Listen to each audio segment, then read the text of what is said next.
My generous rating was 2 stars, but I'm sorry I can't be generous. It's 1 star and 1 chili pepper.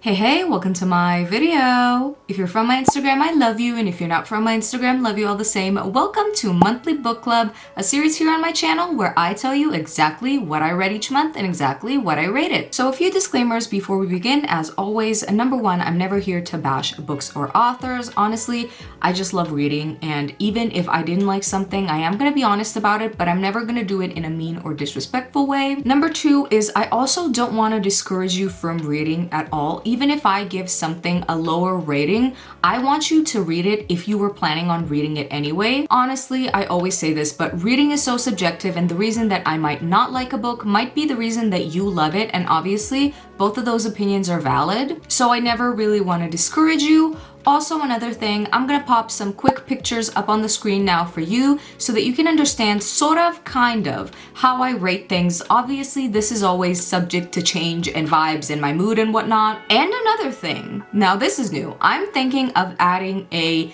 rapid fire rating section in these videos just because I always read more in a month than I'm able to tell you in a quick 15-20 minute video. And so a lot of the times I don't even talk about all the books that I've read, but maybe I will include them in a little rapid fire session at the end. And then if you want me to go into detail, I might do that in an upcoming video, but otherwise a rapid fire. So if you're interested in seeing that, then stay till the end. But let's finally get on with it. So we're gonna start with Falling For Meadow. Falling For Meadow is a small town second chance brother's best friend romance, and I'm gonna give you the scoop a little bit. So it's about Ollie and Meadow is Ollie's first love, his absolute everything, and they dream to leave the Highlands behind and start a better life somewhere else. So the day comes and Ollie is waiting for Meadow at the airport, and he's waiting and he doesn't want to go. However, she ends up sending him a text message that she is simply not coming. He obviously is very hurt by this, so he goes alone and he makes a better life for himself elsewhere. And he's also holding a grudge. Nothing brings him back to his small town.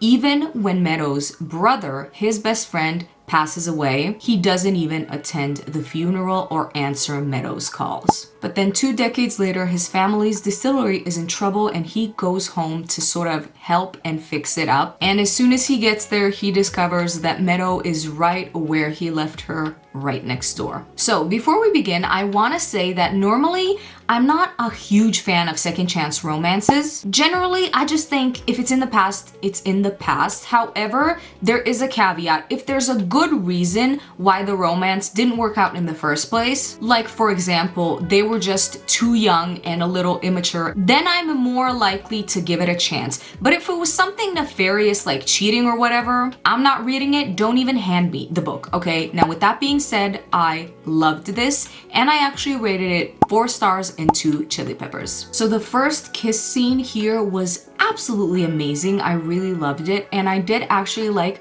that it included flashes of the past that really filled in the gaps nicely. That helped me understand better where each character was coming from, but also it wasn't overbearing, because sometimes I do feel like if books flash back to the past, it can be a little too much because the past is still the past and I want to read about the present. However, this was not the case here at all. It was very enjoyable and really did make sense. We also need to acknowledge, in fact, let's just have a round of applause for the fact that there was no third act breakup. Let me tell you something. As a lover girly, is this still the heart we're doing? Probably not. Anyways, as a lover girly, I really am not that close with third act breakups, you know? And most of the time, I will say it, I don't think that they add anything to the story because they're not really breakups. They're just really, honestly, tiny misunderstandings that could have been solved with one conversation. And so the breakup just doesn't make sense to begin with. So thank God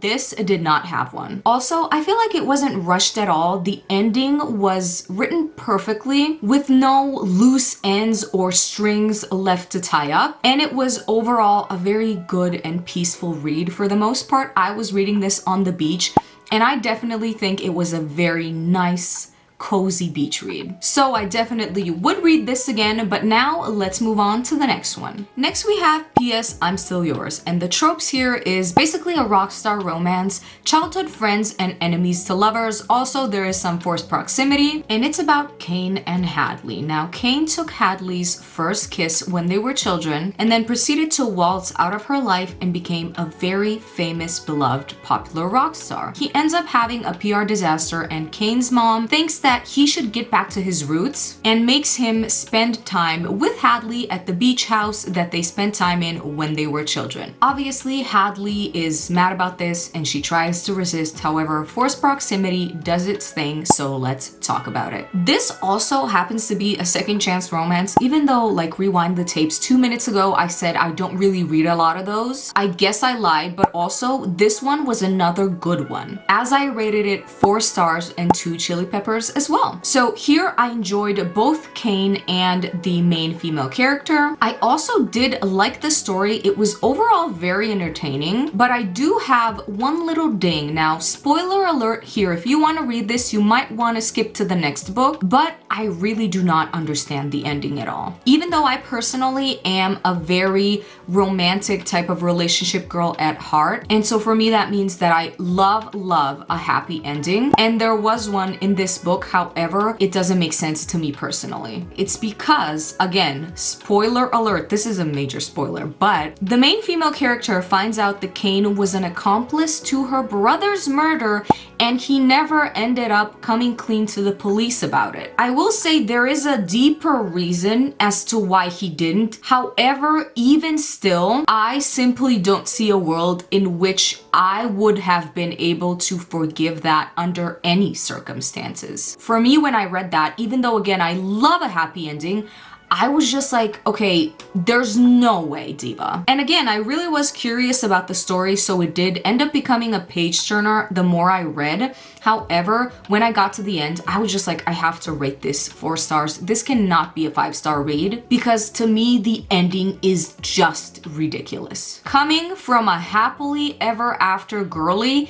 if I say that a happily ever after ending is ridiculous, trust me, it kind of is. But with that being said, would I recommend this book? Yes, absolutely. Besides that one ding about the ending, I really did enjoy it. Okay, geez, now I feel bad. I feel like I trash talked this book a little bit, but like that is my honest opinion, so let's quietly move on. Next up on the roster is Learn Your Lesson. So the trope here is that it's a hockey romance, grumpy ex-sunshine, and single dad romance as well. It's about Will and Chloe, and Will is a very famous hockey player. Chloe is his daughter's kindergarten teacher. So Will at this point has been trying to find a nanny for his daughter for ages, but just all of them he had to end up firing. They were not a match, and his daughter ends up being stranded at school one day when he was at practice. Her kindergarten teacher brings her to him, and then they sort of decide that she's gonna be the temporary nanny. Things obviously take a turn when she moves into his pool house, and I think you can imagine the rest. Let's go. Another 4-star read. I've had a lot of good reads this month, and this one was also 3 chili peppers in my opinion. So let's start at the beginning. As soon as the main female character said that she read Wattpad stories, I knew I loved her and that we would be besties. And that ended up being true. I also do love the main male character, Will. He's cocky in just the best way possible,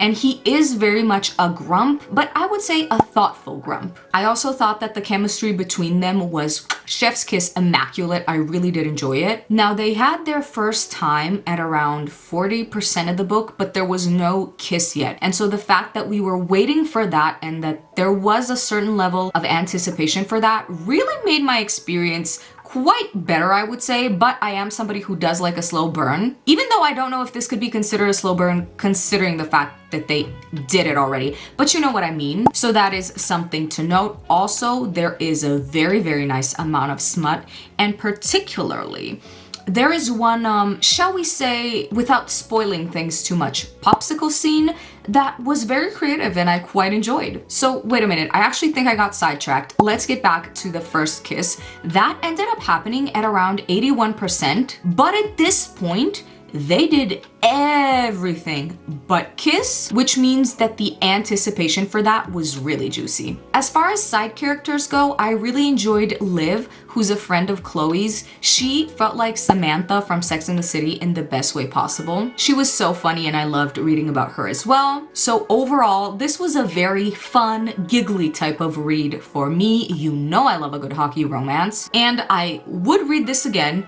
I will read book number 4 that's coming in, I believe, November, and I will read more books from this author because, like I said, giggle fest galore. Now let's move on to the last full review that I'm gonna do today. We have to talk about the roller coaster that is No Tomorrow. So as it turns out, this is also a second chance romance, and I'm a liar. I have proven this accidentally on video today. I guess you could also say it's a friends to lovers, and maybe even a dark romance. I just don't know if it's dark in the way that you maybe imagine that phrase. So let me explain. It's about Piper and Evan, nicknamed Blue, who meet out of the blue. That was very corny, but so am I, so I'm leaving it in anyway. They meet in the park where Piper eats lunch and Blue plays guitar with his dog. They're both intrigued with each other immediately and they end up forming a relationship. What's different about this is that Piper is very much on a sort of traditional trajectory. She works a job, she has a place to live, and Blue does not. Despite all of that and the differences that they have,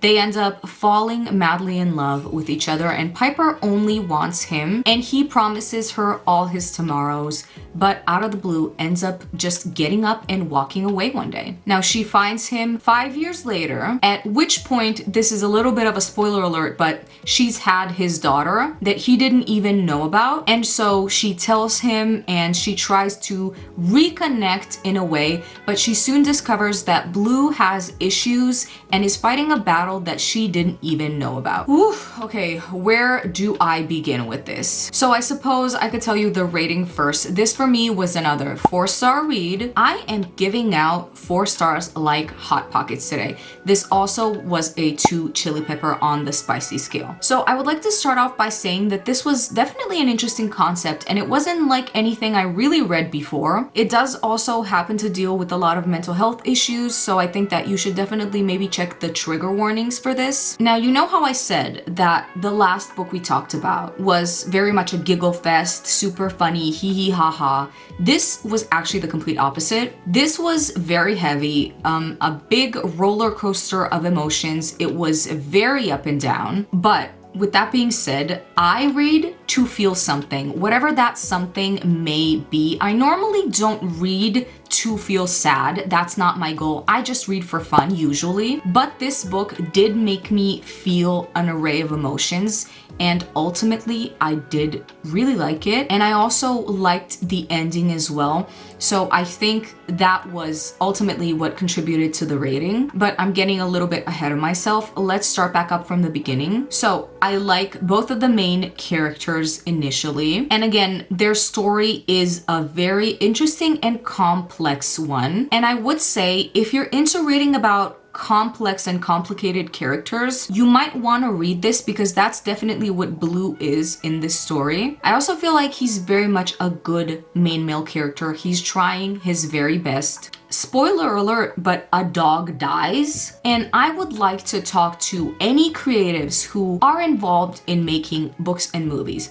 Trust me, we do watch books and movies to feel things. Obviously, like I said, nobody, and I mean nobody, wants to read or see a dog die. So you can imagine me being curled up over there on that bed, like sobbing silent tears, because this book was already heavy enough and it didn't need the dog. I didn't need to read about this, but I did. And now I feel like I'm coming off a little too harsh because I did end up giving it 4 stars.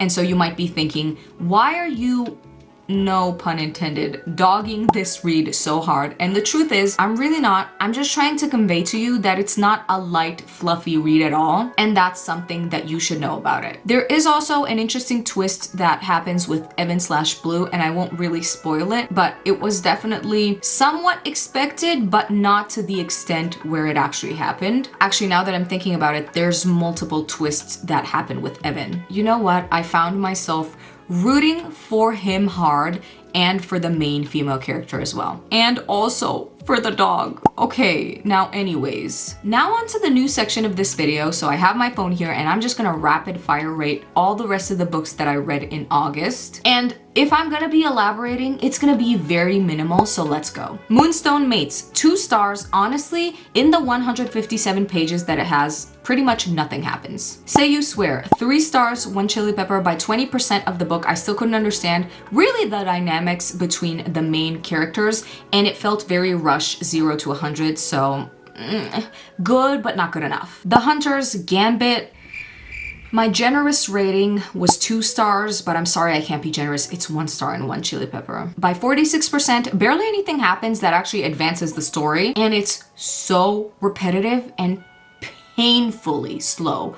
I was falling asleep multiple times. Our Little Secret, 2 stars, 3 chili peppers. Starts out good, interesting premise. However, I just don't understand the main male character, and so I can't fully be on his side. Not to mention, we need to say this, he calls the main female character different and not like other girls because she won't take his credit card and like go shopping with it. It's so ugh. And last but not least, Games with the Orc, 3 stars, 3 chili peppers. Honestly, this was mostly PORN. I'm not sure I want to say the full word on YouTube because I don't want to get in trouble, but that's mostly what it was. And you know what? I read this immediately after reading No Tomorrow, and so I needed a book like this to calm down and be able to breathe again, okay? I do wish there was more plot, but what can you do? So, anyway, that's that, guys. How did you like the new segment? How did you like this entire video? And if you did like it, I would urge you to please consider liking, commenting, subscribing, and I will see you in my next one. Bye.